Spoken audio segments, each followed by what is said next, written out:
Bienvenue. Devant moi se trouve un Honor Magic 7 Lite et aujourd'hui je vais vous montrer comment effectuer la configuration initiale de ce téléphone. Lorsque vous l'allumez pour la première fois, vous verrez cet écran, comme vous pouvez le voir de mon côté. Vous devez alors choisir la langue souhaitée dans la liste, puis cliquer sur le bouton bleu pour continuer, et maintenant vous pouvez sélectionner votre région. Dans mon cas, il a sélectionné le Royaume-Uni. Cela n'a pas vraiment d'importance. Autant que je sache, cela n'a aucun effet réel sur l'appareil, je vais simplement laisser tel quel. Ensuite, nous avons les conditions d'utilisation. Vous pouvez appuyer sur le bouton Détails pour lire exactement à quoi vous consentez, mais au final, vous devez sélectionner « J'ai lu attentivement » et « J'accepte les conditions ci-dessus ». Comme nous le faisons tous, lire attentivement en appuyant simplement sur « Suivant », puis nous pouvons insérer notre carte SIM.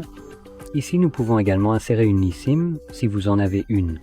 Si ce n'est pas le cas, il suffit de faire sortir le tiroir qui se trouve ici et d'y insérer votre carte physique. De plus, il n'est pas nécessaire d'insérer votre carte SIM tout de suite si vous ne le souhaitez pas, ce qui est tout à fait acceptable. Vous pouvez simplement passer cette étape.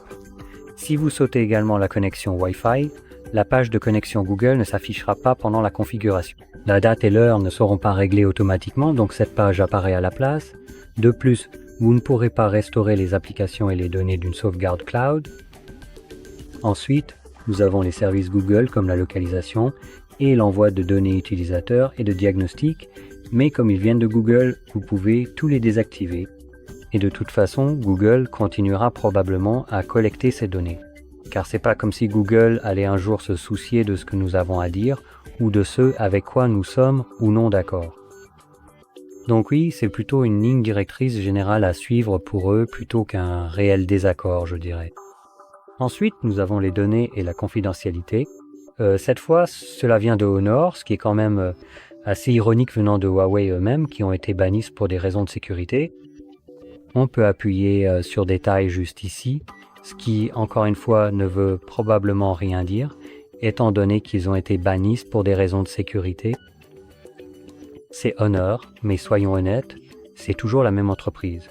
Donc en passant à la page suivante, nous avons la protection de l'appareil, et il y a plusieurs façons de le faire. Nous avons la configuration de l'identification par empreinte digitale, la reconnaissance faciale et la configuration d'un mot de passe, comme un code PIN, un schéma ou un mot de passe. Maintenant, si vous prévoyez d'utiliser l'une des deux premières options biométriques, il vous sera toujours demandé de choisir de déverrouiller l'appareil.